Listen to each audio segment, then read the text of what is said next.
Sonu Sharma motivational story. In Hindi की शुरुआत में उसने मुझसे बोला कि मेरे पास में दिमाग नहीं है। मैंने भी उनकी आंखों में आंखें डाल करके कह दिया, चलो अब तो मान ही जाओगे कि मैं हर रिश्ता दिल से निभाता हूं।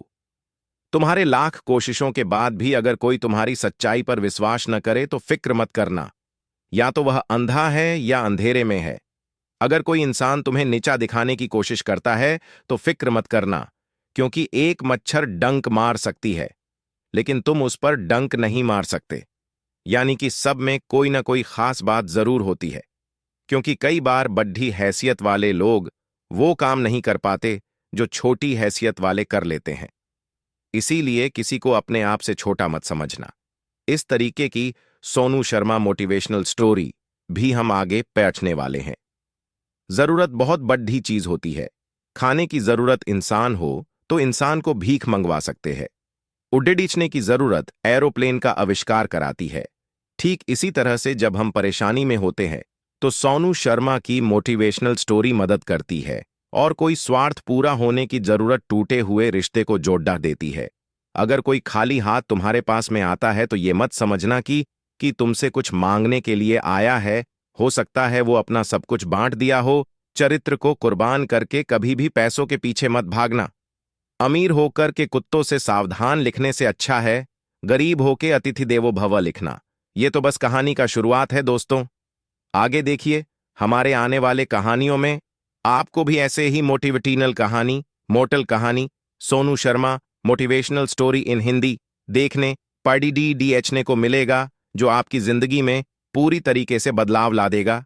चलिए दोस्तों, इस कहानी को शुरू करते हैं। 1 शेर और 3 बैल की Sonu Sharma motivational story in Hindi. एक बार की बात है, 3 बैल आपस में एक साथ में रहते थे। तीनों बैल आपस में किसी भी प्रकार के भेदभाव नहीं रखते थे।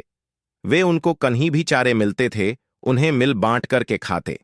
यदि तनिक भी किसी को परेशानी हो जाती थी तो वे सभी तीनों दोस्त मिलकर के उस परेशानी का निपटारा करते थे। वे तीनों बैल सुबह घर से चरने के लिए निकलते और शाम को चारे चर के वापस आ जाते थे। एक दिन की बात है, वे दिनों शेर घास चरते चरते जंगल में पहुंच जाते हैं। जंगल इतना घना था कि उसमें कई जंगली जानवर भी थे। साथ ही उस जंगल में बहुत अच्छे चारे भी थे। दूसरे दिन भी वे तीनों बैल उसी जंगल की ओर चले गए जहां अच्छा चारा था। सुबह गए और शाम को चारे चर के वापस आ गया। अब वे लगातार उसी जंगल में जाने लगे। उसे अब जंगल में जाते हुए 5 दिन हो गए थे। अब उन तीनों बैलों पर एक शेर की नजर पड़ी डेचता है। वह शेर उन तीनों बैलों को देख करके बहुत ही ज्यादा खुश हो जाता है और मन ही मन सोचने लगता है, अब तो मुझे पेट भर का खाना मिलेगा। बहुत दिन हो गए हैं मुझे स्वादिष्ट भोजन चखने के लिए। अब मैं इन तीनों बैलों को मार करके अपने भूख को शांत करूंगा। ये सोचकर के वे दूर ही बैठ करके उसे ताकने लगे। अब वे शेर भी उन तीनों बैलों को ताकने के लिए उसी जंगल में रोज आने लगे। कुछ दिन हो गए शेर को उन बैलों को ताकते हुए, फिर भी वह उन बैलों का शिकार नहीं कर पा रहा था। वो बैल इतने हष्ट-पुष्ट थे कि यदि एक बार से शेर को जोर की लगाए तो उसकी हड्डी पसली एक हो जाएगा। इस कारण से शेर उन बैलों से डर रहा था। वो अभी बैठे बैठे ही सोच रहा था कि कैसे मैं इन बैलों पर हमला करूंगा। और वो सोचने लगता था। वो सोच ही रहा था कि उसके मन में ख्याल आया कि क्यों न मैं इन तीनों को भड़का दूं, ताकि ये तीनों आपस में लड़ने लगे, उसके बाद मैं इनको अपना शिकार बना सकूं। अब वे शेर जंगल में जाकर के खरगोश, लोमड़ी, कौवा और अन्य जानवरों के पास जाकर के उन तीनों बैलों के बारे में अफवाह उड़ाने लगे। वे रोज उन जानवरों के पास में जाते और उन बैलों के बारे में कुछ न कुछ अफवाह सुना करके वहां से आ जाते थे।